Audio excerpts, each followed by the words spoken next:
The Vanguard Syndicate lieutenant thought he was signing Captain Reyna Thorne's death warrant when he dragged her unconscious body from the armored transport and dumped her face first into the scorching sand of the Crimson Barrens, 150 kilometers from the nearest settlement, with nothing but the clothes on her back and the merciless sun already climbing toward its devastating 125-degree peak.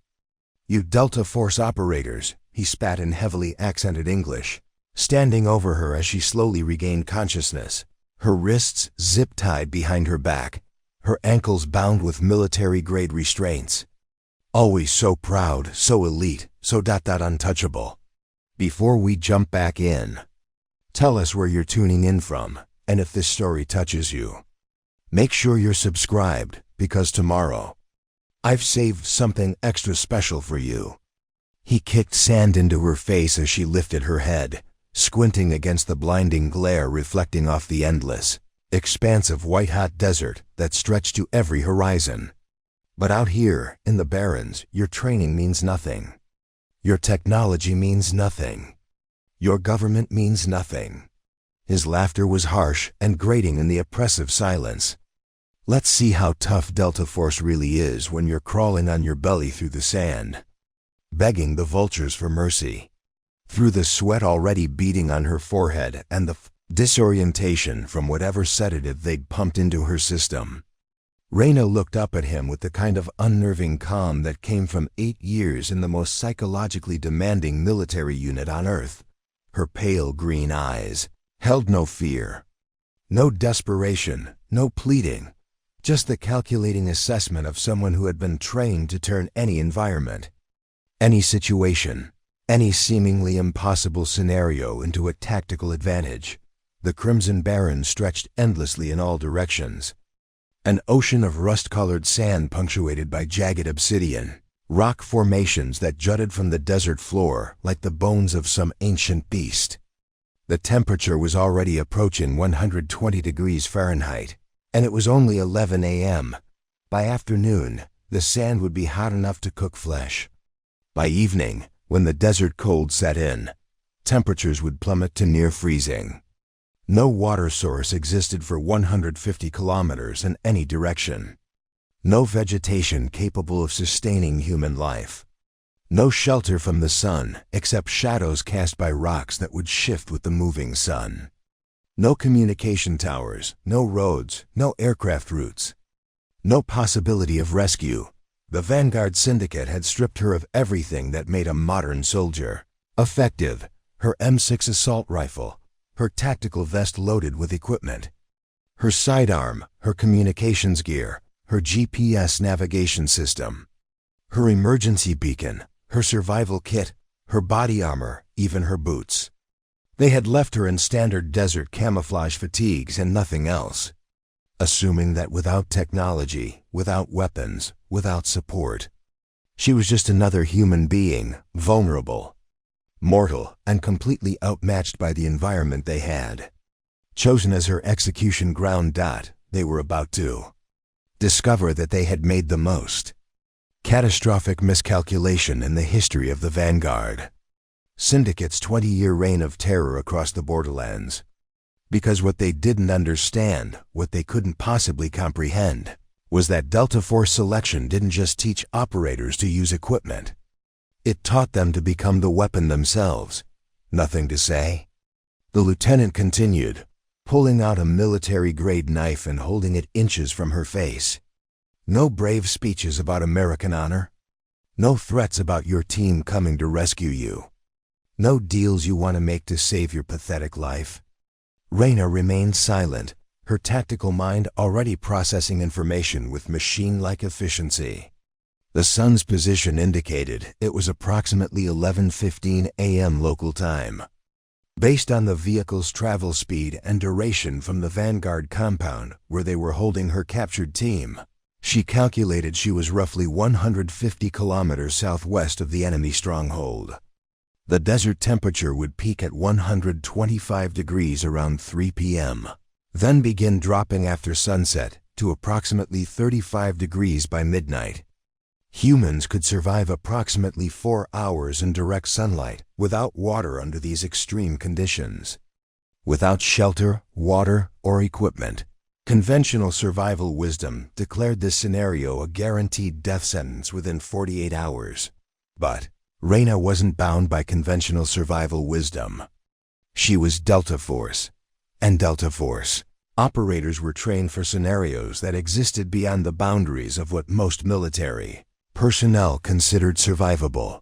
The lieutenant gestured to his two companions, both heavily armed with automatic weapons and wearing full desert combat gear. Rodriguez says we should just shoot her now and be done with it. Merciful, quick, clean. He shook his head slowly. But I think the desert will teach her better lessons about American arrogance. Let her crawl through the sand for days, hallucinating from dehydration, slowly cooking in the sun. Let her understand what it means to die slowly, forgotten. Alone. What the lieutenant didn't know, what he couldn't know, was that 8 months earlier, Reyna had spent 6 weeks in the Kalahari Desert as part of an advanced survival training exchange program with South African Special Forces.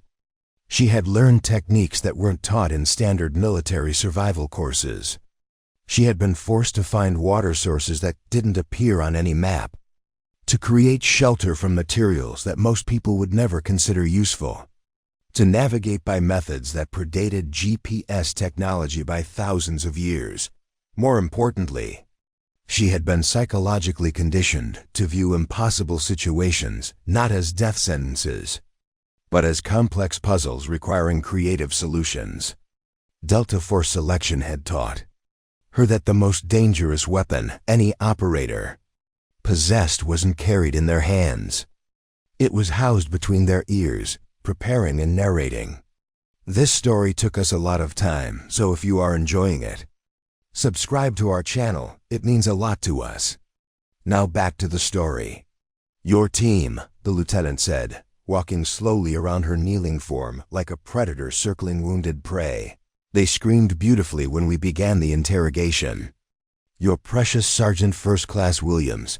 She lasted almost 3 hours before she started talking. Your communications specialist, Torres. He broke after the first hour. By tomorrow, we'll know everything about Delta Force operations, safe houses, personnel, tactics. And you? You'll be bleached bones scattered across the sand. He climbed back into the transport vehicle, a modified military truck equipped with armor plating and mounted weapons. Maybe the vultures will find you before you die completely. Maybe they'll start eating you while you're still conscious. Either way, you'll have plenty of time to think about how your elite training failed you when it mattered most. The engine roared to life, and the vehicle began pulling away, leaving a dust cloud that hung in the still air before slowly dispersing into the vast emptiness. The sound of the engine faded gradually, until only the absolute silence of the Crimson Barrens remained, a silence so complete and overwhelming that it seemed to have physical weight. Reyna waited until the transport disappeared, completely beyond the horizon, until even the dust cloud had settled, until she was certain they were not observing her from a distance. Then she began the process that would transform her from abandoned prisoner into the most dangerous force the Vanguard Syndicate had ever unleashed upon themselves, because what happened over the next 96 hours would redefine everything military survival instructors thought they understood about human endurance, tactical innovation, and the true meaning of the Delta Force motto, "Who dares, wins."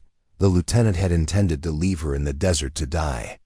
Instead, he had placed her exactly where her training, her knowledge, and her absolute refusal to accept defeat would make her more dangerous than any weapon the Vanguard Syndicate had ever faced. And Delta Force doesn't retreat from death. It makes death retreat from them. The Crimson Barrens stretched before Captain Reyna Thorne like a vast furnace designed specifically to extinguish human life. She calculated the dimensions of her prison with the precision of a tactical computer, 150 kilometers to the nearest documented water source at Meridian Outpost. 180 kilometers to the Vanguard Syndicate compound where her team was being held, and 200 kilometers to the closest military installation at Fort Blackstone. In every direction, nothing but endless expanses of rust-colored sand broken only by obsidian rock formations that offered minimal shade and jagged surfaces that could shred equipment or flesh with equal efficiency. Temperature gauge on her confiscated gear would have read 122 degrees Fahrenheit at ground level. But Reyna didn't need instruments to know that the sand beneath her was already approaching temperatures that could cause third-degree burns within minutes of direct contact. The air itself shimmered with heat waves that distorted vision beyond 50 meters, turning the landscape into a hellish mirage where distances became impossible to judge and directions could shift with fatal consequences. Her tactical assessment revealed the full scope of what the Vanguard Syndicate had stripped away. Gone was her M6 carbine with its integrated targeting system and 240 rounds of ammunition. Confiscated was her tactical vest containing water purification tablets, emergency rations, signal flares, medical supplies, rope, knife, compass, and backup communications equipment. Missing was her sidearm, a .45 caliber pistol with 3 magazines. Removed was her GPS unit with satellite uplink capability, her encrypted radio with 200-mile range, and her emergency beacon that could sumdog rescue teams from 3 countries. They had taken her desert boots, leaving her barefoot on sand that would reach surface temperatures of 140 degrees by mid-afternoon. They had confiscated her desert hat, leaving her head exposed to solar radiation that could cause heat stroke within 2 hours. They had removed her tactical gloves, leaving her hands vulnerable to the razor-sharp obsidian formations that constituted the only available shelter materials in the Barrens. Most critically, they had left her without water. The human body, even one conditioned by years of extreme training, could survive approximately 72 hours without water under normal conditions. In the Crimson Barrens, where humidity levels hovered near 0% and temperatures exceeded 120 degrees for 8 hours daily, survival time without water dropped to 18 hours for most individuals. For someone expending energy attempting to navigate the terrain, that window compressed to 12 hours before dehydration caused irreversible organ damage. The Vanguard Syndicate lieutenant had calculated these parameters precisely. He knew that even elite military personnel typically carried 3 to 5 liters of water for desert operations lasting more than 6 hours. He understood that the nearest confirmed water source was 150 kilometers away, across terrain that would require 60 hours of continuous walking under optimal conditions. He had studied enough military survival manuals to know that attempted desert crossing without water, equipment, or navigation tools resulted in 98% fatality rates among even experienced soldiers. Reyna's psychological assessment revealed additional layers of the trap. Isolation psychology indicated that humans abandoned in vast, empty environments typically experienced panic responses within the first 4 to 6 hours. The complete absence of familiar landmarks, sounds, or signs of human presence triggered survival mechanisms that often led to poor decision-making, wasted energy, and accelerated dehydration through stress-induced perspiration. The Crimson Barrens amplified these psychological pressures through sheer scale and hostility. Visibility in any direction extended for dozens of kilometers, creating the illusion that destinations were closer than reality, while simultaneously emphasizing the overwhelming vastness of the challenge. The obsidian formations, while offering potential shelter, created a maze-like environment where navigation errors could add fatal distances to any attempted journey. Atmospheric conditions presented their own deadly parameters. Daytime temperatures would peak at 125 degrees, with solar radiation intense enough to cause severe sunburn within 30 minutes of exposure. Nighttime temperatures would plummet to 35 degrees, creating a 60-degree temperature swing that could induce hypothermia in someone weakened by heat exposure and dehydration. Wind patterns in the Barrens were unpredictable, capable of creating sandstorms that reduced visibility to zero and could strip exposed skin raw within minutes. The biological countdown had already begun. Reyna's body was losing approximately 1 liter of water per hour through perspiration and respiration, a rate that would accelerate as temperatures climbed toward their afternoon peak. Her core body temperature was rising, despite her training-induced ability to regulate heat stress responses. Her blood volume was beginning to concentrate as cellular hydration decreased, placing additional strain on cardiovascular systems already stressed by extreme heat and the residual effects of whatever sedatives the Vanguard Syndicate had used during her capture. Medical expertise suggested that within 6 hours, she would begin experiencing the first symptoms of moderate dehydration, increased heart rate, decreased urine output, dry mouth, and reduced cognitive function. Within 12 hours, severe dehydration would begin. Dizziness, confusion, weakness, and dangerously elevated body temperature. Within 18 hours, without intervention, organ failure would commence. These were the parameters that conventional military wisdom declared insurmountable. These were the statistics that the Vanguard Syndicate lieutenant had used to calculate his victim's death sentence. These were the environmental factors that had convinced him that abandoning a Delta Force operator in the Crimson Barrens was equivalent to execution by environmental torture, but conventional military wisdom had never encountered someone trained in techniques that existed outside standard survival doctrine. The Vanguard Syndicate's calculations had not accounted for knowledge systems that predated modern military training by centuries. Their environmental death sentence had not considered that some individuals possessed capabilities that transformed impossible scenarios into complex tactical problems requiring unconventional solutions. The desert stretched endlessly in all directions, a hostile environment specifically chosen to overwhelm human survival capabilities through sheer environmental brutality.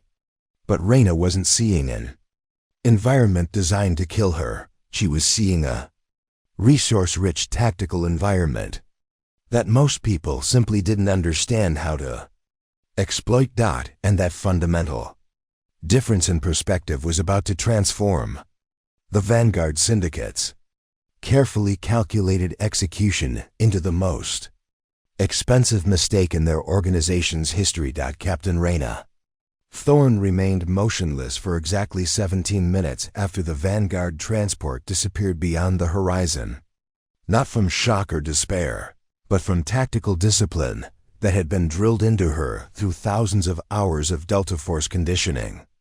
Her mind operated with the systematic precision of a mission computer, processing environmental data while her body conserved energy and moisture through controlled breathing techniques that most military personnel never learned, where others would see certain death. Reyna began identifying resources. The obsidian rock formations weren't obstacles.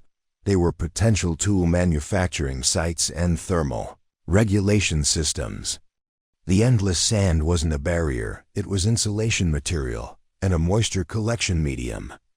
The scorching sun wasn't an enemy, it was a navigation instrument and energy source for water extraction processes.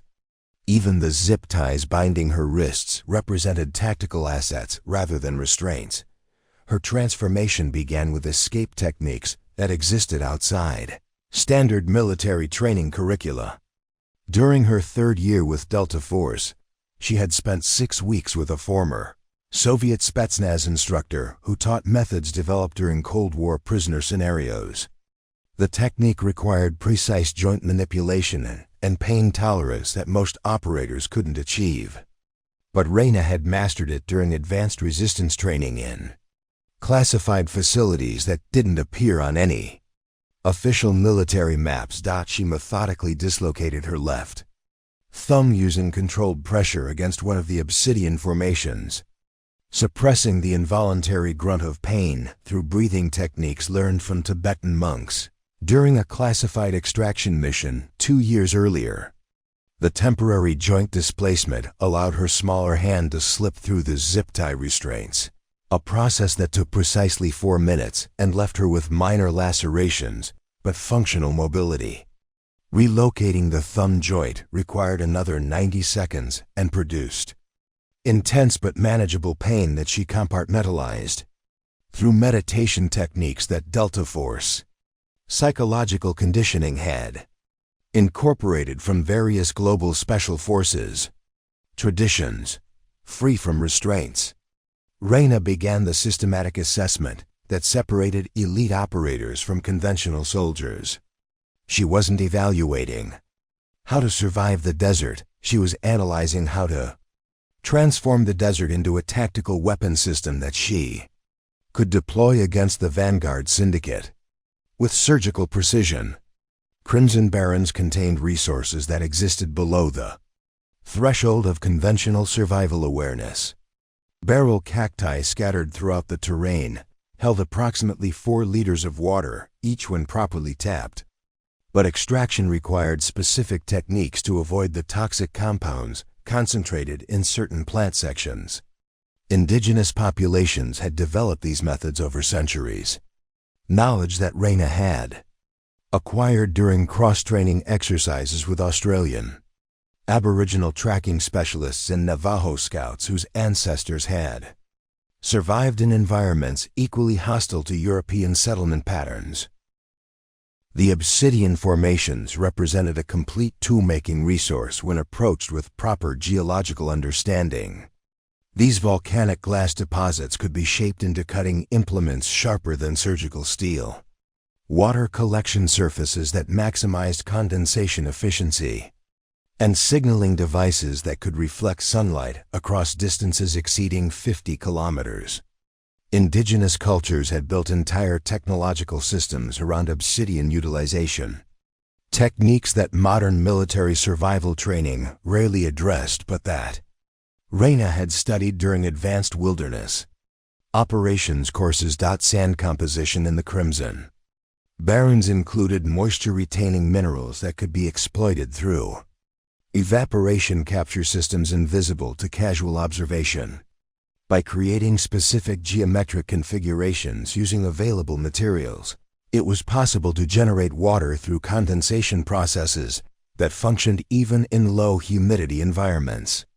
These techniques required understanding of thermodynamics, material science, and atmospheric physics that existed outside standard military engineering education, but within specialized knowledge systems that Delta Force cross-training had exposed her to. Wildlife observation revealed navigation and resource location data that sophisticated GPS systems couldn't provide. Bird flight patterns indicated water source directions with accuracy that satellites couldn't match. Insect distribution patterns revealed underground moisture locations that geological surveys might miss. Even the positioning of desert vegetation provided compass bearings more reliable than magnetic navigation. In regions where mineral deposits created compass deviation, Reyna's psychological conditioning allowed her to process this information without the panic responses that overwhelmed most individuals in extreme survival scenarios. Delta Force selection included psychological stress testing that simulated impossible situations specifically to identify candidates who could maintain analytical thinking under conditions that induced mental breakdown in 90% of participants.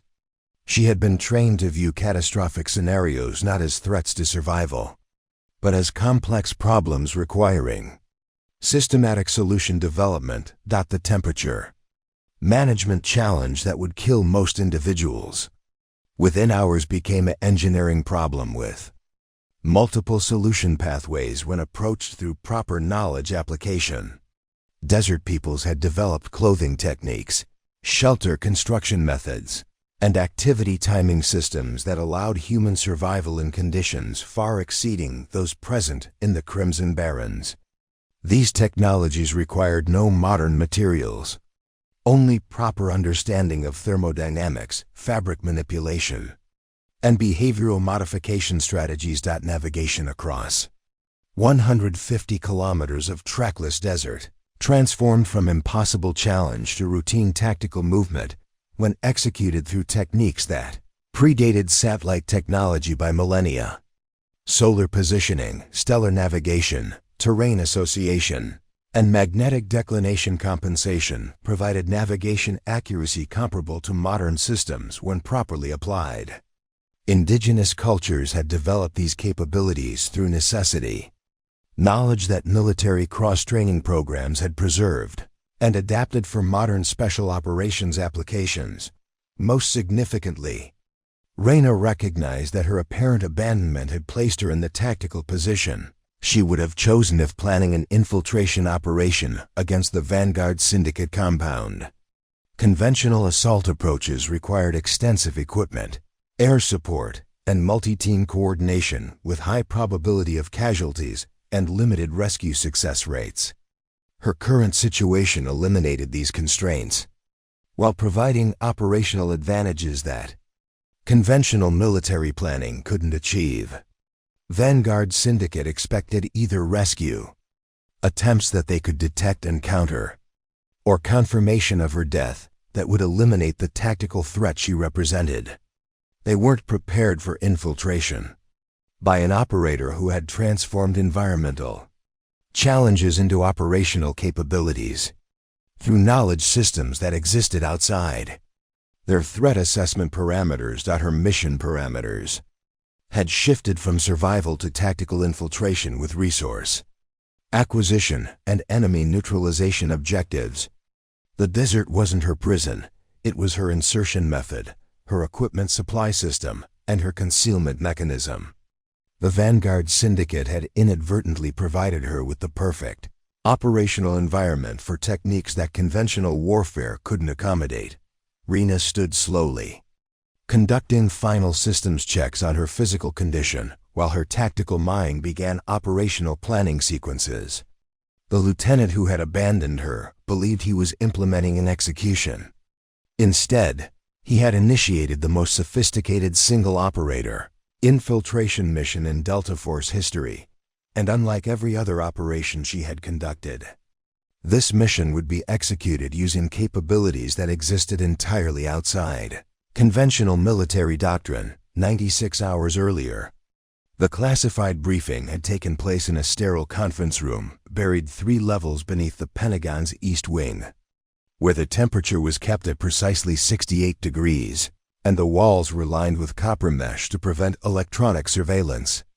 The fluorescent lighting cast harsh shadows across the faces of military personnel who had been summoned with less than 4 hours' notice for what classified documents identified only as Operation Crimson Dawn. Colonel James Hartwell, commanding officer of the 1st Special Forces Operational Detachment Delta, studied the satellite imagery projected on the wall-mounted screens with the focused intensity that had earned him legendary status among special operations communities across 3 continents. At 47, Hartwell stood 6 feet, 4 inches with steel-gray hair and weathered features that bore the accumulated scars of 23 years conducting missions in environments where failure meant death for entire teams and political consequences that never appeared in official reports. The man running the briefing introduced himself as Deputy Director Cameron Walsh from the National Security Agency. Though his deliberately vague credentials and the presence of personnel from multiple intelligence agencies suggested coordination at levels that required presidential authorization, Walsh appeared to be in his early 50s, with the exhausted demeanor of someone managing crises that existed beyond public awareness and congressional oversight.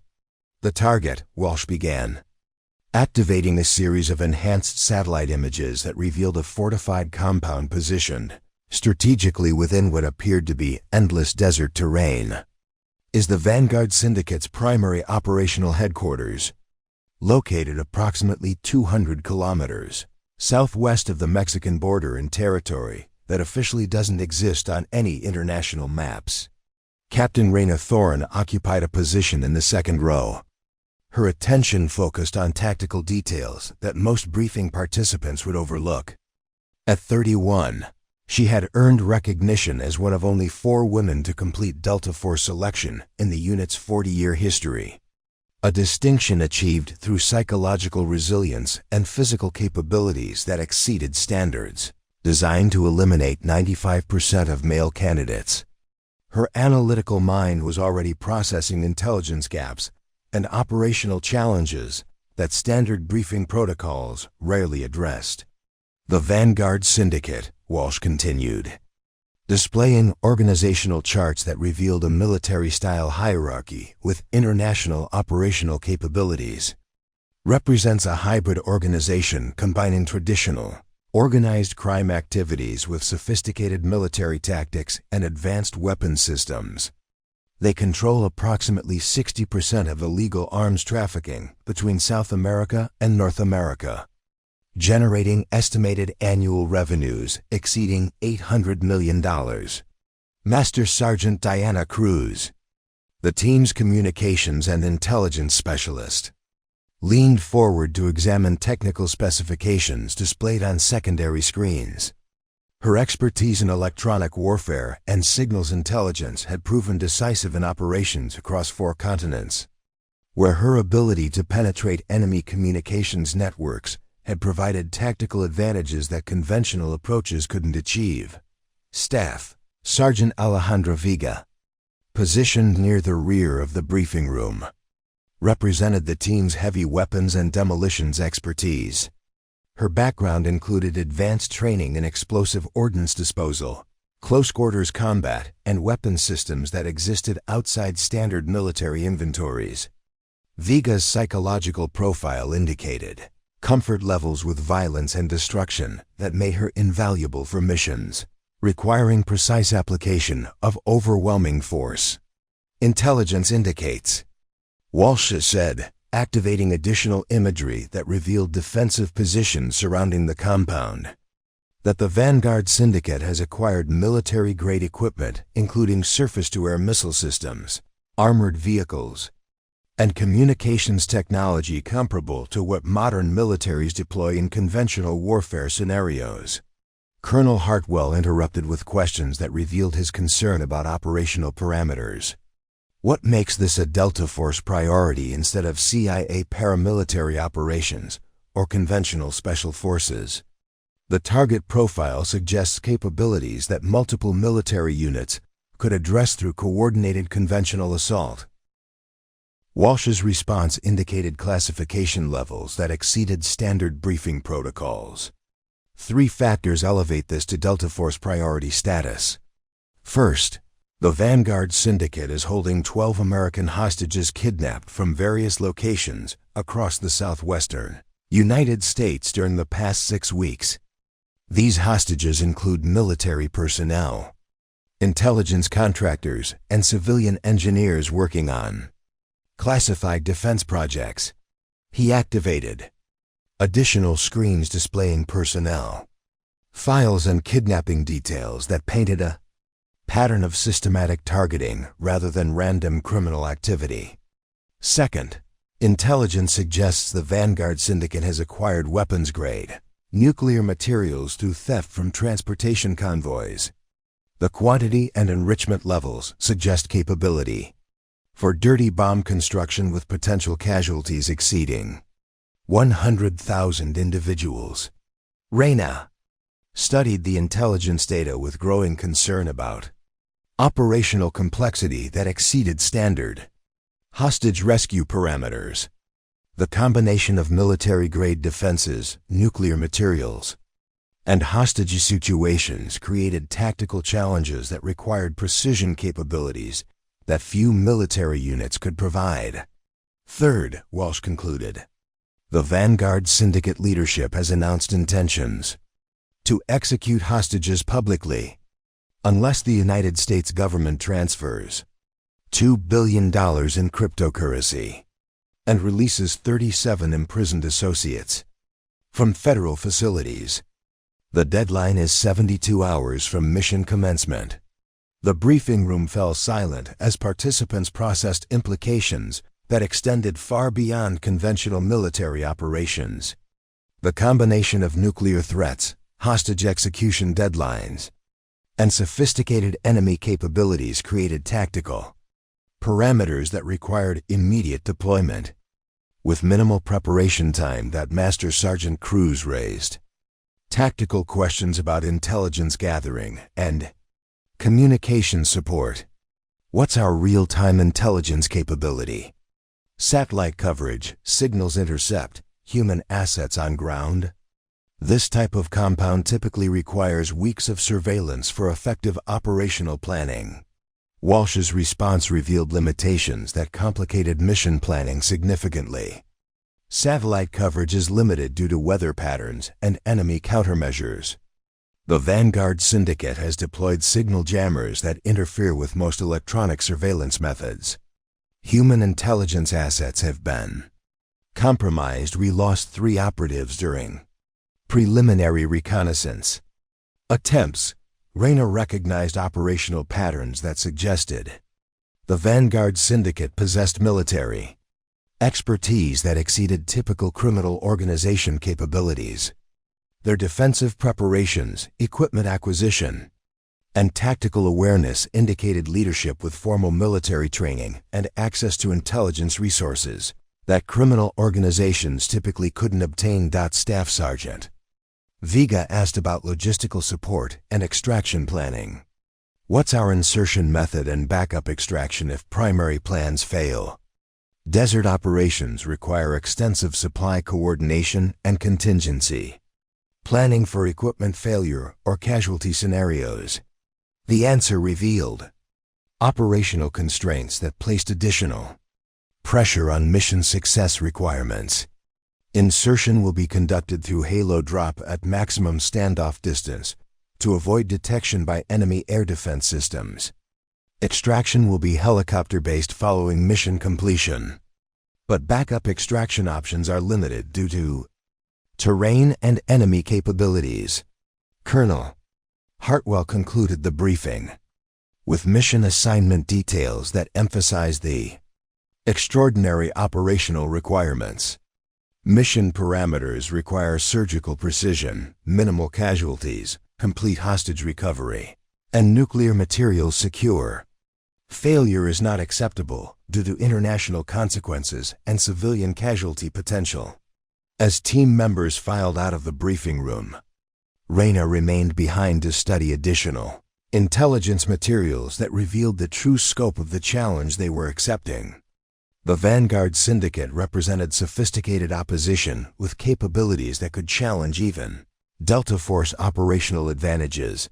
What none of them could anticipate was that within 4 days, their carefully planned assault would be compromised by intelligence failures that placed the entire team in enemy hands.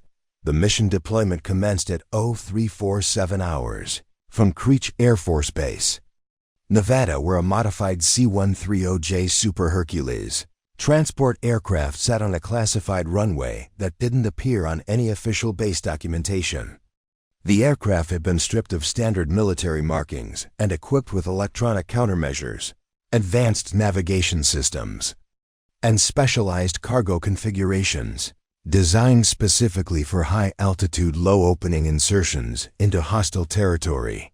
Captain Reyna Thorne conducted final equipment checks with the methodical precision that had become second nature during her 8 years with Delta Force. Her primary weapon system consisted of an M6A4 carbine with integrated suppressor, thermal imaging scope, and 300 rounds of specialized ammunition designed to penetrate body armor while minimizing over-penetration risks in hostage scenarios. Her secondary armament included a .45 caliber sidearm with 4 magazines and a combat knife forged from titanium alloy that could function as both weapon and tool. Her tactical vest contained 37 pieces of specialized equipment, communications gear with encrypted satellite uplink capability, GPS navigation with backup inertial systems, night vision devices, medical supplies, explosive charges, ZIP-tie restraints, signal flares, water purification tablets, high-energy rations, and electronic devices for bypassing security systems. Each item had been selected based on mission-specific requirements and tested through hundreds of training scenarios. Master Sergeant Diana Cruz positioned herself near the aircraft's communications console. MONITOR ING intelligence feeds that provided real-time updates on target area conditions. Her equipment included sophisticated electronic warfare capabilities, signal jammers, frequency scanners, encrypted communication systems, and hacking tools designed to penetrate enemy networks. Cruz had spent the previous 72 hours analyzing Vanguard Syndicate communication patterns, identifying vulnerabilities that could provide tactical advantages during the assault. Staff Sergeant Alejandra Vega supervised the loading of heavy weapons and demolitions equipment that would provide fire support and breach capabilities. Her arsenal included a modified M249 light machine gun, shoulder-fired rockets for vehicle engagement, and precisely calculated explosive charges for compound wall breaching.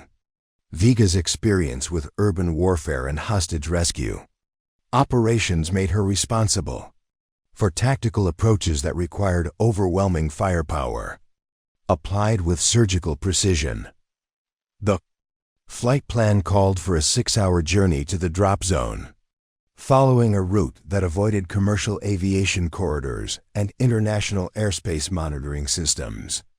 The aircraft would approach the target area at maximum altitude to avoid radar detection, then descend rapidly for personnel insertion before departing immediately to minimize exposure to enemy. Surface-to-air weapon systems. Colonel Hartwell reviewed final mission parameters with team members during the flight, emphasizing tactical coordination requirements that could determine mission success or failure. Intelligence indicates 12 hostages distributed throughout the compound in 3 separate buildings. Primary objective is hostage recovery with 0 casualties. Secondary objective is nuclear materials seizure and transport for federal disposal. Tertiary objective is Vanguard Syndicate leadership capture for intelligence. Exploitation. Reyna studied detailed floor plans and architectural drawings that intelligence agencies had compiled through satellite imagery and human source reporting. The compound consisted of 5 main structures, surrounded by defensive walls equipped with automated weapon systems and electronic surveillance equipment. Guard towers positioned at strategic intervals provided overlapping fields of fire that could engage approaching forces from multiple angles simultaneously. The tactical plan required precise timing and coordination across multiple objectives. Crews would infiltrate the compound's communication center to disable alarm systems and intercept internal communications. Vega would establish overwatch positions to provide sniper support and suppress enemy responses. Reyna would conduct hostage rescue operations in the main detention facility, while Hartwell coordinated overall tactical movements and maintained communication with extraction forces. Mission rehearsals had been conducted at classified training facilities using full-scale compound replicas constructed from intelligence specifications. The team had practiced assault sequences, hostage handling procedures, and contingency responses for equipment failures or unexpected enemy capabilities. Each scenario had been timed to the second, with success measured by completion times that left minimal margin for error. Weather conditions at the target area were reported as optimal for night operations: clear skies, minimal wind, and temperatures that would allow sustained physical activity without excessive equipment burden. Satellite imagery confirmed that enemy patrol patterns remained consistent with intelligence predictions, suggesting that operational security hadn't been compromised by mission planning activities. The insertion point had been selected based on terrain analysis that identified approach routes offering maximum concealment while minimizing exposure to enemy observation posts. The team would parachute from 30,000 feet altitude, deploy steerable chutes at 2,000 feet, and land approximately 8 kilometers from the target compound. Ground approach would be conducted on foot using night vision equipment and terrain masking to avoid detection. Communication protocols. Established primary and backup frequencies for team coordination. Extraction coordination and emergency support requests. Each team member carried multiple communication devices to ensure connectivity even if primary systems were damaged or jammed by enemy countermeasures. Code words and authentication procedures had been memorized to prevent enemy deception operations. Contingency planning addressed potential complications, including weather changes, equipment failures, enemy reinforcements, and casualty scenarios. Alternative extraction sites had been identified and coordinated with helicopter crews, who would maintain standby positions beyond enemy weapons range. Medical evacuation procedures had been rehearsed for scenarios requiring immediate trauma care and transport to advanced medical facilities. At 0630 hours, the aircraft reached the insertion coordinates. Final equipment checks confirmed that all systems remained operational and team members were prepared for deployment. Weather conditions remained optimal, enemy activity appeared normal, and no intelligence updates suggested compromise of operational security. The Jumpmaster conducted final safety inspections, while team members moved into deployment positions. Each operator carried approximately 90 pounds of equipment distributed across their body to maintain balance during parachute descent. Radio checks confirmed that all communication systems functioned properly and that extraction forces remained on standby. At 0635 hours, the aircraft bay doors opened to reveal the vast darkness of the desert landscape stretching endlessly below. Air temperature at altitude measured -40 degrees Fahrenheit, requiring specialized equipment to prevent hypothermia. During the 15-minute descent to ground level, the green light activated at precisely 0637 hours. Colonel Hartwell exited first, followed by Cruz, Vega, and finally Reyna. Each team member deployed according to carefully rehearsed sequences that would position them for optimal ground approach to the target compound. The parachute descent proceeded without complications. Navigation systems guided each operator to landing zones within 200 meters of planned coordinates. Equipment remained secure throughout the descent, and no enemy activity suggested that the insertion had been detected. Ground assembly took 12 minutes, during which each team member confirmed operational status and equipment condition. Communication checks verified that all systems remained functional and that extraction forces maintained readiness. The compound lay approximately 8 kilometers to the northeast, visible as a cluster of lights against the dark desert landscape. What none of them realized as they began their approach march was that the Vanguard Syndicate had been monitoring their insertion through surveillance systems that intelligence agencies hadn't detected. The mission they believed was proceeding according to plan was already compromised. The ambush erupted from the desert floor with devastating precision at exactly 0312 hours, transforming what had appeared to be empty terrain into a coordinated killing field that demonstrated military planning capabilities far exceeding intelligence estimates of Vanguard Syndicate tactical sophistication. Captain Reyna Thorne's team had been advancing through what satellite reconnaissance had identified as unoccupied desert when concealed positions suddenly blazed with automatic weapons. Fire from 3 directions simultaneously. Attack began with blinding flashes of white phosphorus flares that destroyed night vision capabilities and created disorientation that lasted crucial seconds during the initial contact. Enemy forces had constructed spider holes and camouflaged fighting positions, using techniques that suggested formal military engineering training, possibly from former special operations personnel who had defected to criminal organizations for financial incentives that exceeded military compensation. Master Sergeant Diana Cruz went down first, struck by precision rifle fire that shattered her communications equipment and severed the satellite uplink that connected the team to extraction support. The loss of communications meant that helicopter crews maintaining standby positions would have no notification of the compromise, leaving the team isolated without backup or medical evacuation capabilities. Staff Sergeant Alejandra Vega attempted to establish suppressive fire using her M249 machine gun, but discovered that enemy positions had been constructed with overlapping fields of fire that eliminated cover options.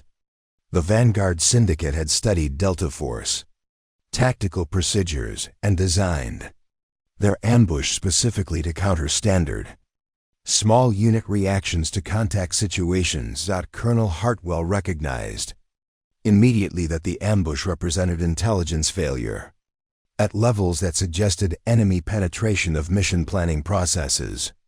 The positioning of enemy forces, the timing of the attack, and the specific countermeasures deployed indicated knowledge of insertion coordinates, approach routes, and team composition that could only have come from classified sources. Reyna found herself separated from her team members by a coordinated enemy maneuver that drove her toward prepared positions where capture rather than elimination appeared to be the primary objective.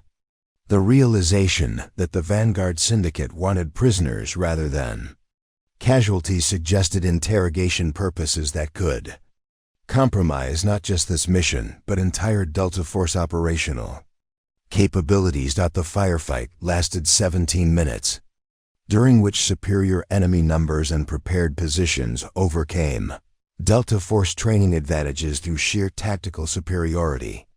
Enemy forces demonstrated discipline and coordination that exceeded typical criminal organization capabilities, utilizing military communication procedures and fire control techniques that suggested professional military leadership.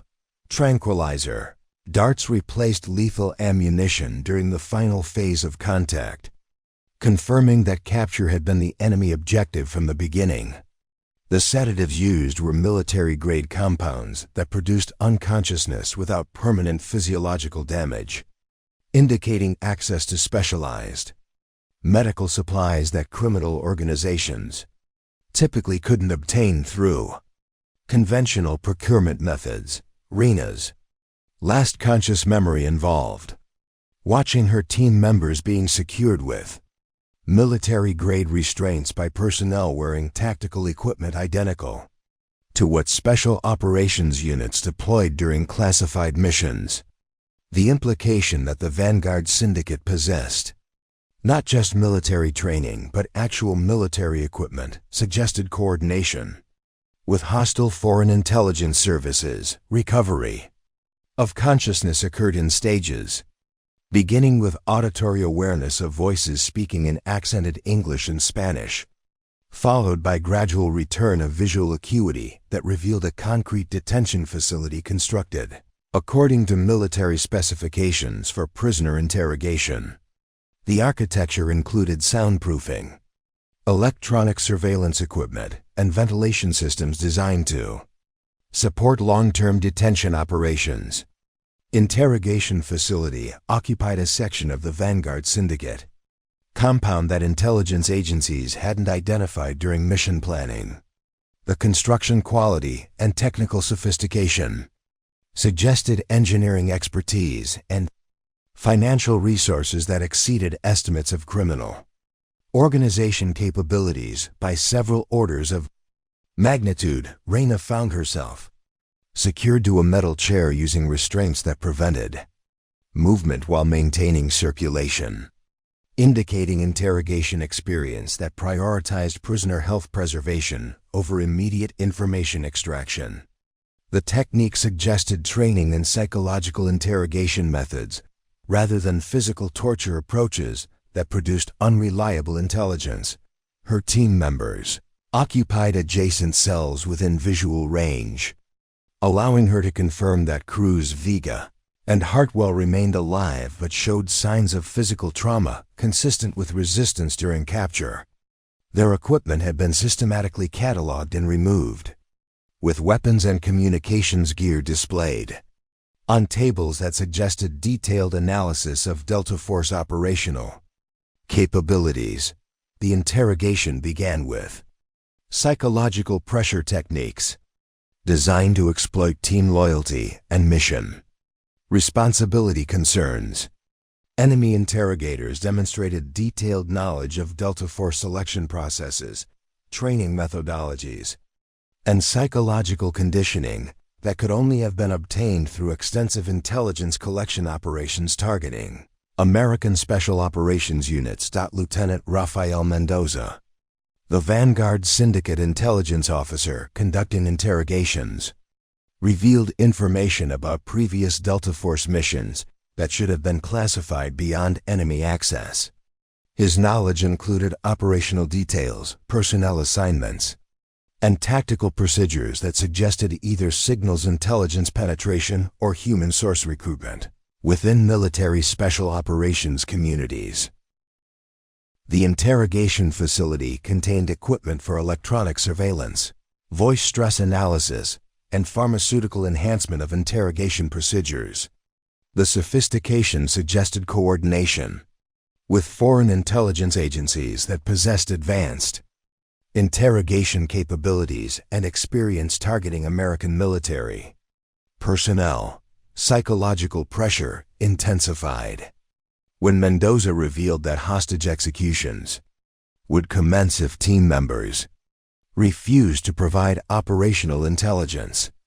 The threat was supported by video evidence of previous executions that demonstrated the Vanguard Syndicate's willingness to implement lethal consequences for non-cooperation. Master Sergeant Cruz was selected for the first intensive interrogation session, which involved pharmaceutical enhancement combined with psychological pressure, techniques designed to overcome military resistance training.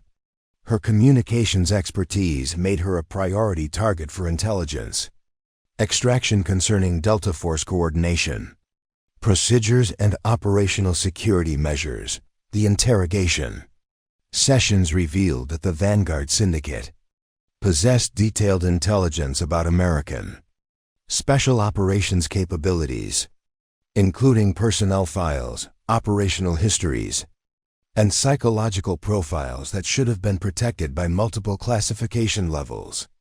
The breach suggested systematic intelligence collection that had been ongoing for years without detection. Staff Sergeant Vega's interrogation focused on weapons, systems, and tactical procedures, with particular emphasis on explosive ordnance and heavy weapons employment techniques. The question suggested that the Vanguard Syndicate was planning operations that would require military-grade firepower and tactical coordination. Colonel Hartwell faced interrogation concerning command structure, operational planning procedures, and coordination with other military units. The intelligence objective suggested that the Vanguard Syndicate was preparing for confrontations with American military forces that would require detailed knowledge of command and control systems. By the third day of detention, it became apparent that the mission had been compromised from the beginning through intelligence penetration that exceeded worst-case security assessments. The Vanguard Syndicate had been prepared for Delta Force deployment and had developed specific countermeasures designed to capture rather than eliminate team members. The realization that their capture had been orchestrated rather than accidental created psychological pressure that intensified interrogation effectiveness. Team members began to understand that their detention could compromise not just current operations, but future missions and personnel safety across multiple special operations units. On the fourth day, Lieutenant Mendoza announced that Captain Thorne would be transported to a remote location for disposal, having been classified as the least valuable intelligence asset among the captured team members. The decision to eliminate her represented a catastrophic miscalculation that would transform their greatest perceived weakness into their most dangerous operational threat. Captain Reyna Thorne initiated her systematic approach to desert survival with techniques that existed far beyond conventional military training doctrine. Beginning with moisture conservation, the interrogation facility contained equipment for electronic surveillance, voice stress analysis, and pharmaceutical enhancement of interrogation procedures. The sophistication suggested coordination with foreign intelligence agencies that possessed advanced interrogation capabilities and experience targeting American military personnel.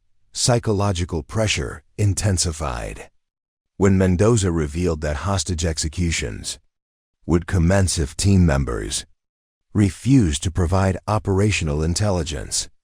The threat was supported by video evidence of previous executions that demonstrated the Vanguard Syndicate's willingness to implement lethal consequences for non-cooperation. Master Sergeant Cruz was selected for the first intensive interrogation session, which involved pharmaceutical enhancement combined with psychological pressure, techniques designed to overcome military resistance training. Her communications expertise made her a priority target for intelligence extraction concerning Delta Force coordination, procedures, and operational security measures. The interrogation sessions revealed that the Vanguard Syndicate possessed detailed intelligence about American special operations capabilities, including personnel files, operational histories, and psychological profiles that should have been protected by multiple classification levels. The breach suggested systematic intelligence collection that had been ongoing for years without detection. Staff Sergeant Vega's interrogation focused on weapons, systems, and tactical procedures, with particular emphasis on explosive ordnance and heavy weapons employment techniques. The question suggested that the Vanguard Syndicate was planning operations that would require military-grade firepower and tactical coordination. Colonel Hartwell faced interrogation concerning command structure, operational planning procedures, and coordination with other military units. The intelligence objective suggested that the Vanguard Syndicate was preparing for confrontations with American military forces that would require detailed knowledge of command and control systems. By the third day of detention, it became apparent that the mission had been compromised from the beginning through intelligence penetration that exceeded worst-case security assessments. The Vanguard Syndicate had been prepared for Delta Force deployment and had developed specific countermeasures designed to capture rather than eliminate team members. The realization that their capture had been orchestrated rather than accidental created psychological pressure that intensified interrogation effectiveness. Team members began to understand that their detention could compromise not just current operations, but future missions and personnel safety across multiple special operations units. On the fourth day, Lieutenant Mendoza announced that Captain Thorne would be transported to a remote location for disposal, having been classified as the least valuable intelligence asset among the captured team members. The decision to eliminate her represented a catastrophic miscalculation that would transform their greatest perceived weakness into their most dangerous operational threat. Captain Reyna Thorne initiated her systematic approach to desert survival with techniques that existed far beyond conventional military training doctrine. Beginning with moisture conservation methods that transformed her body into an efficient water retention system capable of extending survival time from 18 hours to potentially 96 hours. Her first priority involved creating what desert survival specialists called a metabolic refuge state, reducing energy expenditure to absolute minimum levels while maintaining cognitive function necessary for complex problem solving.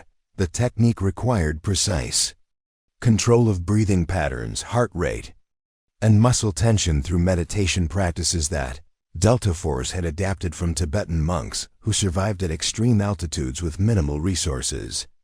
Reyna slowed her respiratory rate from 16 breaths per minute to 8, reducing water loss through exhalation by approximately 40%.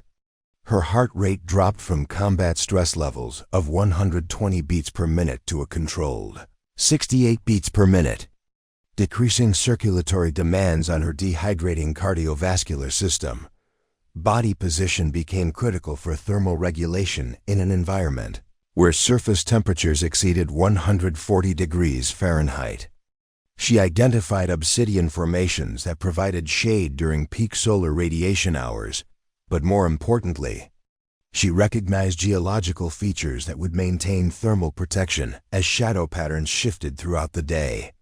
The key was understanding solar geometry and rock thermal mass properties that allowed prediction of cooling zones 6 hours in advance. Water location required techniques that predated satellite technology by millennia but remained more accurate than modern geological surveys for identifying micro-water sources in extreme desert environments.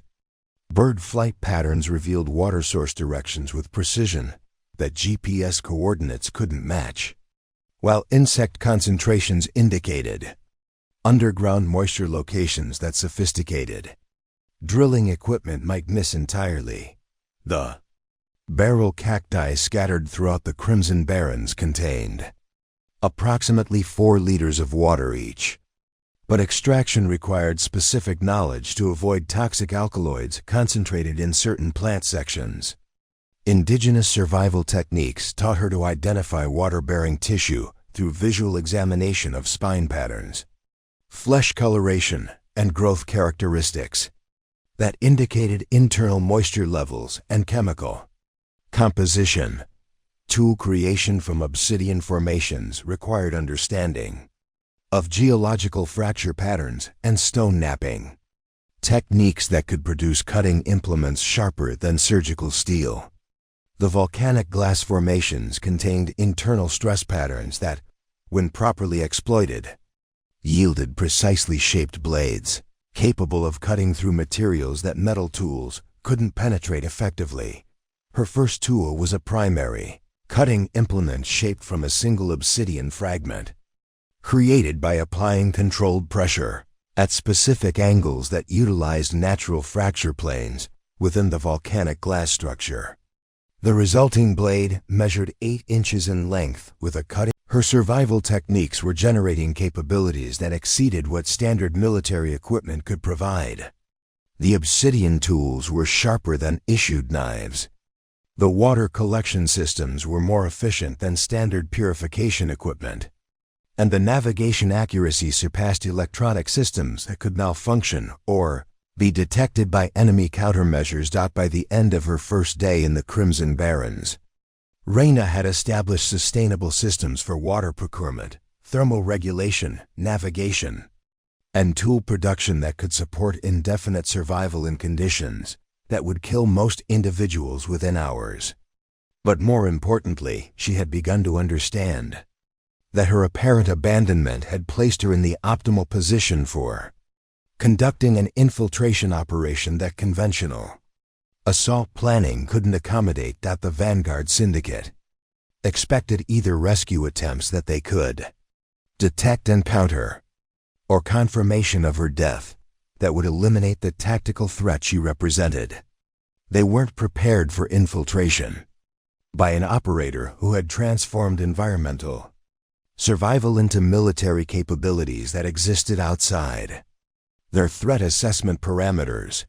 Her mission had evolved from survival to tactical infiltration with equipment acquisition and team rescue, objectives that would be accomplished using methods that conventional warfare doctrine couldn't predict or counter. Captain Reyna Thorne's transformation from survivor to infiltrator began on her Third day in the Crimson Barrens when she realized that her environmental mastery had created tactical capabilities that the Vanguard Syndicate couldn't predict or counter. The desert that was meant to be her execution ground had become her weapons laboratory, her intelligence-gathering platform, and her approach corridor for the most unconventional assault operation in Special Forces history. Her reconnaissance of the Vanguard compound commenced at 200 hours using movement techniques that indigenous desert peoples had perfected over centuries. She traveled during pre-dawn darkness when thermal imaging systems would struggle to distinguish human signatures from cooling rock formations, while her understanding of desert acoustics allowed movement across sand and stone without generating detectable sound signatures. Compound's defensive perimeter revealed sophisticated security systems that included motion sensors, thermal cameras, and automated weapons platforms positioned to engage conventional assault approaches.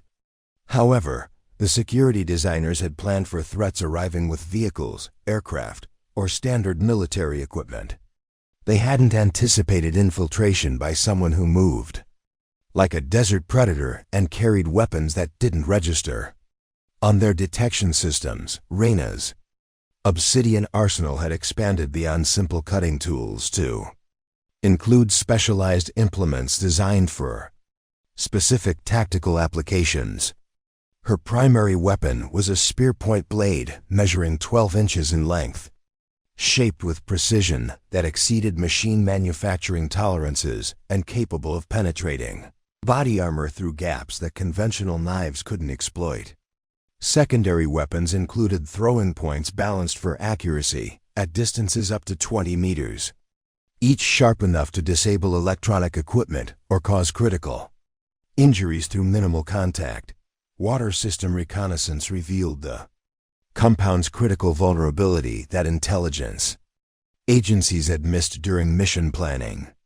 The Vanguard Syndicate depended entirely on a single deep water well that supplied all consumption, cooling, and operational requirements for approximately 60 personnel.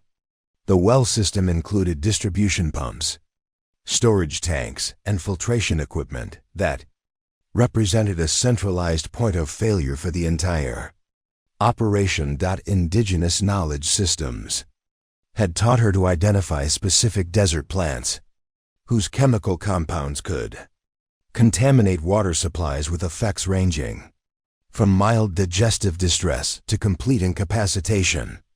The key was understanding which species contained alkaloids that remained potent when dissolved in water, how to extract these compounds using primitive techniques, and what concentrations would produce desired effects without permanent physiological damage. The most effective species was a succulent plant that contained tropane, alkaloids similar to those found in datura and belladonna, but with pharmacological properties that caused temporary neurological dysfunction rather than lethal toxicity.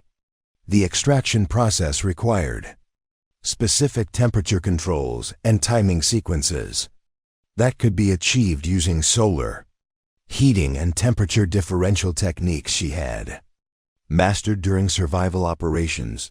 Compound infiltration required approaches that bypassed electronic surveillance through understanding of sensor limitations and environmental masking. Thermal imaging systems struggled to detect targets that matched ambient temperature signatures, while motion sensors could be confused by movement patterns that mimicked natural phenomena like wind-blown debris or small animal activity. Her infiltration route utilized geological features that created electromagnetic interference with detection systems, while her movement timing coincided with atmospheric conditions that degraded sensor effectiveness. The combination of technical knowledge and environmental understanding allowed penetration of security perimeters that conventional special forces training couldn't overcome. Access to the water system required technical skills that combined indigenous survival knowledge with modern understanding of mechanical systems. The well infrastructure included access points designed for maintenance that could be exploited by someone with appropriate tools and knowledge of pump system operations. Her obsidian implements provided cutting and prying capabilities that could manipulate mechanical components without triggering electronic security. Alerts, the contamination operation, required precise calculation of dosages, distribution timing, and delivery methods that would affect the entire compound population while maintaining plausible deniability about the source of their medical emergency. The alkaloid compounds needed to be introduced at concentrations that would produce incapacitation without obvious poisoning symptoms that might alert medical personnel to deliberate. Contamination. Chemical extraction from desert plants required techniques that maximized alkaloid concentration while eliminating compounds that could cause permanent injury or death. The process involved controlled dehydration, temperature manipulation, and filtration using materials available in the desert environment. Indigenous peoples had refined these techniques over generations, creating pharmaceutical preparation methods that rivaled modern laboratory capabilities. Distribution throughout the water system required understanding of fluid dynamics, pump operation cycles, and storage tank configurations that would ensure uniform contamination across all consumption points. The timing had to coordinate with guard shift changes and meal periods when water consumption would be maximized across the compound population. The operation's success depended on creating medical symptoms that would overwhelm compound security while appearing to result from natural causes rather than deliberate attack. The alkaloid compounds produced neurological effects including disorientation, visual disturbances, and motor coordination, problems that would disable personnel without generating obvious evidence of poisoning. Implementation began at 0330 hours when Reyna accessed the main water storage facility through a maintenance hatch that she opened using obsidian tools shaped specifically for manipulating the locking mechanism. The extraction process had yielded approximately 2 liters of alkaloid solution calculated to affect 60 personnel with temporary incapacitation lasting 8 to 12 hours. The contamination process required 47 minutes to complete, during which she distributed the solution throughout the storage system, using techniques that ensured uniform concentration across all distribution points. Her understanding of fluid dynamics allowed calculation of mixing ratios that would achieve therapeutic rather than toxic dosage levels for the entire compound population. Withdrawal from the compound required the same infiltration techniques used for approach, but with added complexity of timing the departure to avoid detection during the period when personnel would begin experiencing medical symptoms. The alkaloid compounds would require approximately 90 minutes to produce noticeable effects, providing a narrow window for tactical positioning. By 0500 hours, Reyna had established an observation position approximately 2 kilometers from the compound where she could monitor the developing situation while remaining beyond detection range of their security systems. Her tactical plan required waiting for the contamination to take effect before initiating the rescue phase of her operation. The first signs of compound distress became apparent at 0647 hours when radio communications increased dramatically, and vehicle movements within the perimeter suggested medical emergency responses. By 0730 hours, it was clear that the water contamination had achieved the desired effect of widespread personnel incapacitation, without generating casualties that would trigger external medical support requests. What the Vanguard Syndicate was experiencing appeared to be a natural outbreak of severe gastroenteritis that had affected nearly their entire operational capability simultaneously. They had no reason to suspect deliberate contamination by an operator they believed had died in the desert 3 days earlier. The infiltration phase of her rescue operation could now commence against an enemy force that had been reduced to approximately 20% operational capability through methods that conventional military doctrine had never contemplated. The rescue operation commenced at 0815 hours when Captain Reyna Thorne began her final approach to the Vanguard Syndicate compound, moving through defensive perimeters that had been compromised by widespread personnel incapacitation resulting from her water contamination strategy. The facility that had appeared impregnable during intelligence briefings now resembled a medical emergency zone where security protocols had collapsed under the weight of simultaneous health crises affecting nearly every operational member. Guard towers that previously maintained overlapping fields of fire now stood empty or were occupied by personnel too disoriented to maintain effective surveillance. Automated weapons systems remained functional, but their human operators were experiencing neurological symptoms that prevented coordinated defensive responses.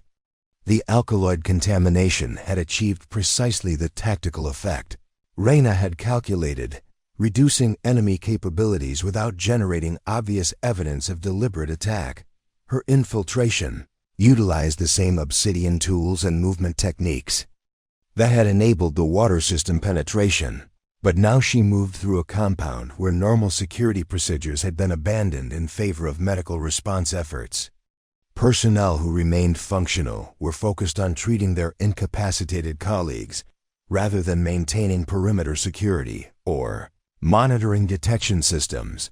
The detention facility occupied a reinforced concrete structure in the compound's northeast section, designed according to military specifications for high-value prisoner containment.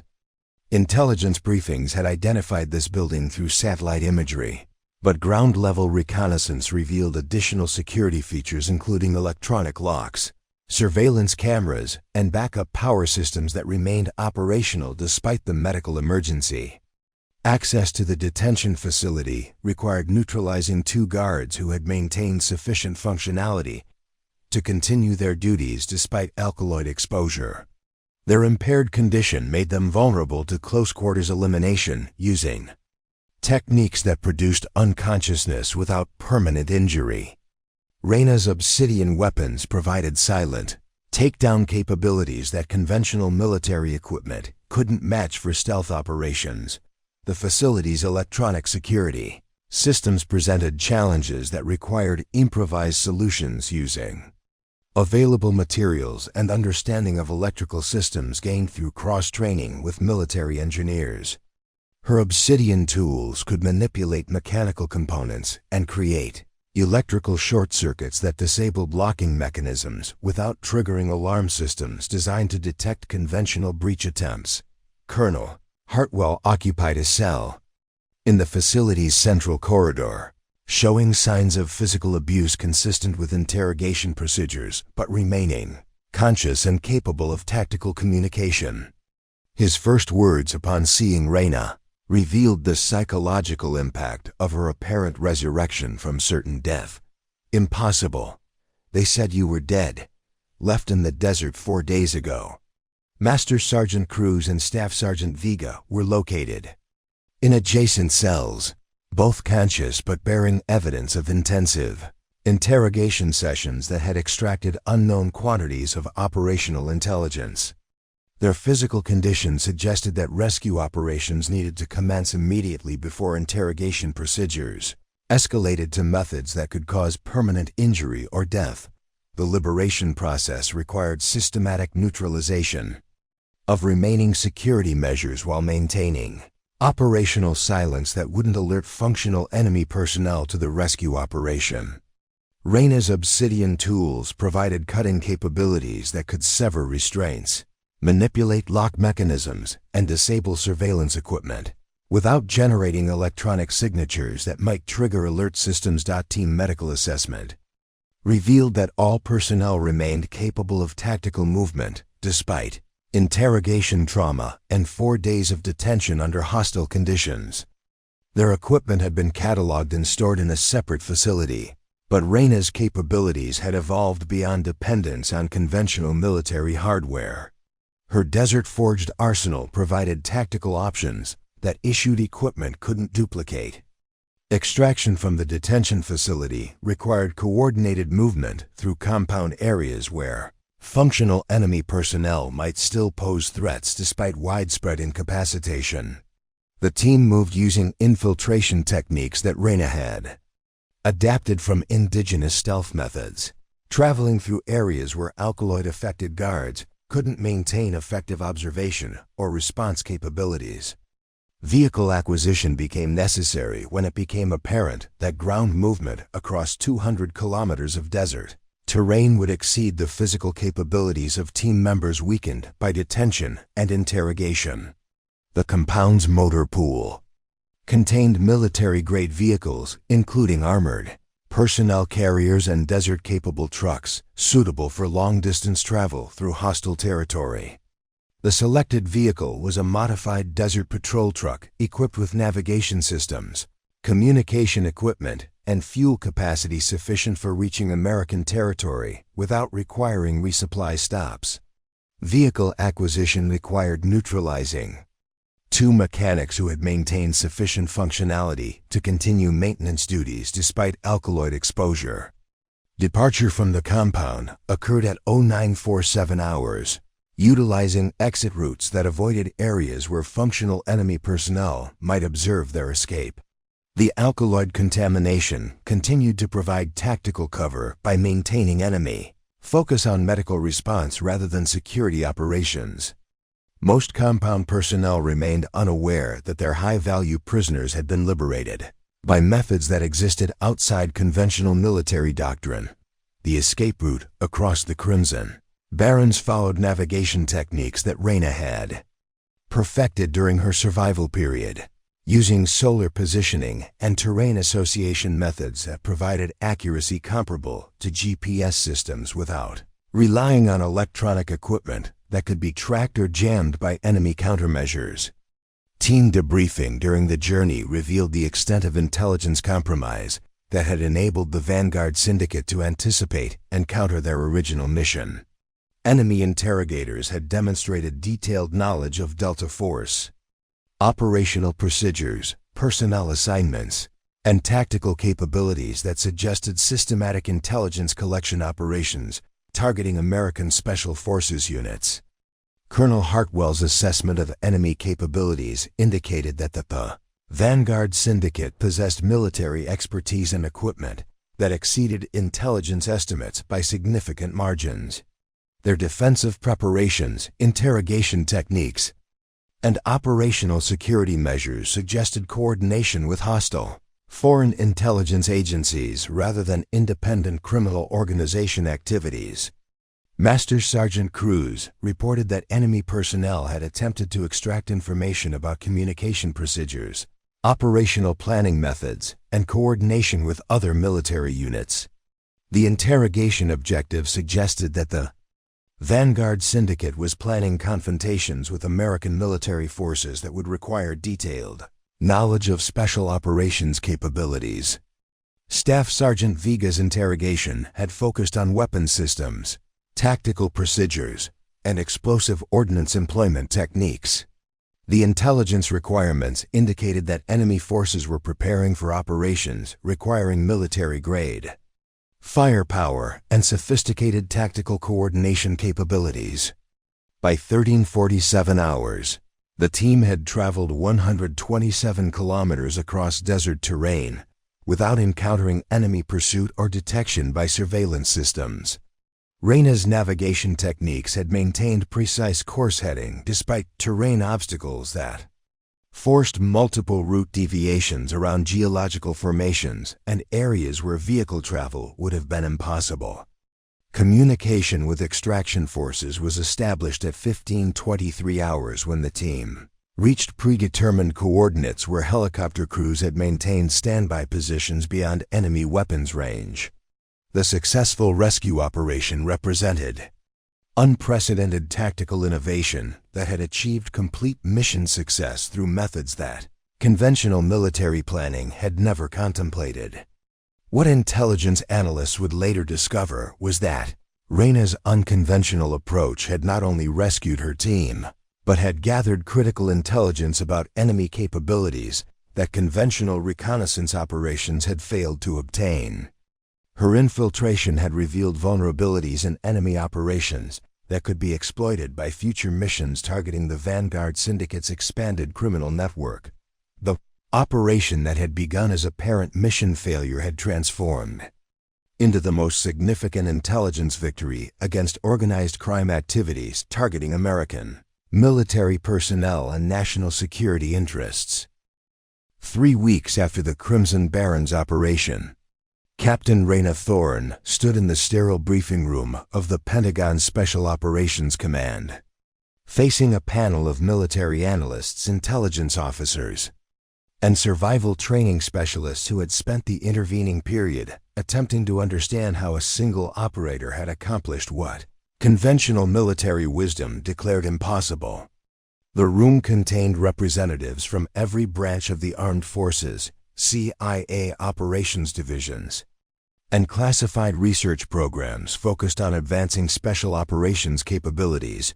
General Patricia Hawkins, commanding officer of Special Operations Command, reviewed documentation that detailed every aspect of Reyna's survival and rescue operation with the kind of analytical precision typically reserved for weapons systems testing.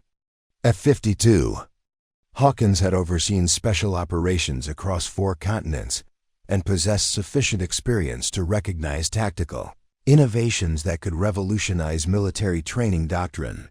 Captain Thorne. General Hawkins began, referencing technical analyses that filled 3 classified volumes: Your Survival Techniques, Infiltration Methods, and Tactical Innovations represent capabilities that our current training programs don't address. Specifically, your ability to create functional weapons from environmental materials, extract water from desert plants, and navigate across trackless terrain using techniques that predate modern technology. The debriefing had consumed 6 days of intensive analysis, during which technical specialists attempted to document and replicate every technique Reyna had employed during her 4-day survival period. Military engineers had tested obsidian tool creation methods. Survival instructors had analyzed water extraction procedures, and psychological specialists had evaluated the mental conditioning that enabled sustained performance under extreme stress.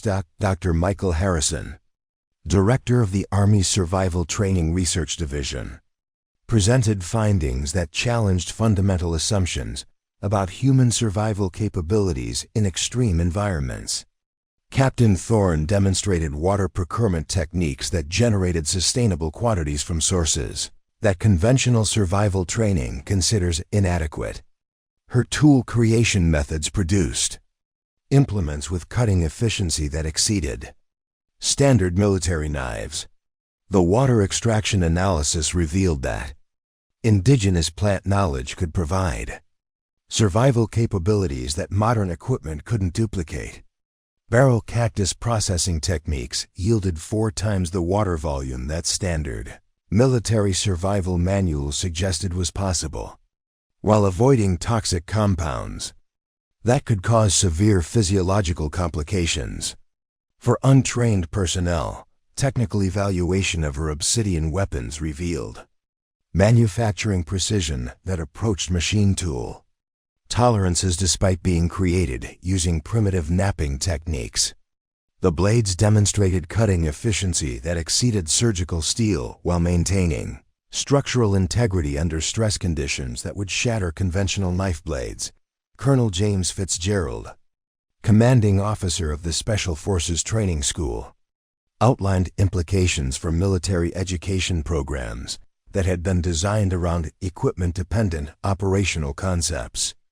Current survival training assumes that operators will have access to manufactured tools, processed foods, and technological navigation aids. Captain Thorne's techniques eliminate these dependencies while providing superior capabilities. Navigation. Accuracy analysis confirmed that celestial and terrain association methods provided positional precision comparable to GPS systems while remaining immune to electronic countermeasures or equipment failure. The techniques required extensive training and practice but offered operational advantages that technology-dependent systems couldn't match in hostile environments. Psychological evaluation revealed mental conditioning techniques that enabled sustained analytical thinking under stress conditions that typically produced cognitive breakdown in 90% of personnel. Dr. Sarah Mitchell, military psychologist specializing in extreme stress response, documented meditation and focus methods that could be adapted for widespread military training applications.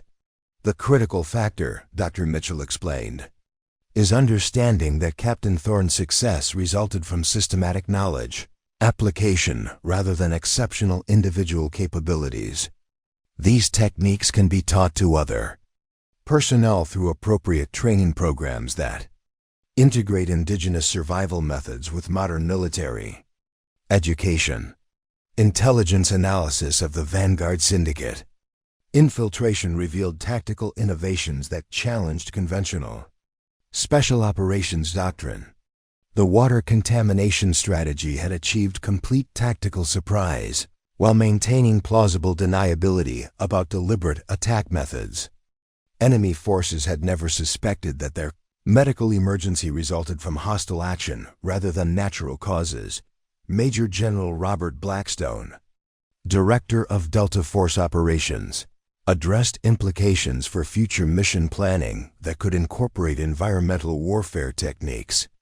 Captain Thorne demonstrated that properly trained operators can achieve mission objectives using methods that conventional threat assessment can't predict or counter. This represents fundamental tactical advantages that we need to integrate into operational planning. Training program development commenced immediately following the debriefing, with specialized courses designed to teach indigenous survival techniques, environmental warfare methods, and psychological conditioning that enabled sustained performance under extreme conditions. The curriculum would be integrated into advanced special operations training at classified facilities that prepared personnel for missions requiring complete independence from logistical support. 6 months later, Reyna found herself at the Special Operations Survival Training Center in Nevada, leading development of educational programs that incorporated indigenous knowledge systems with modern military applications.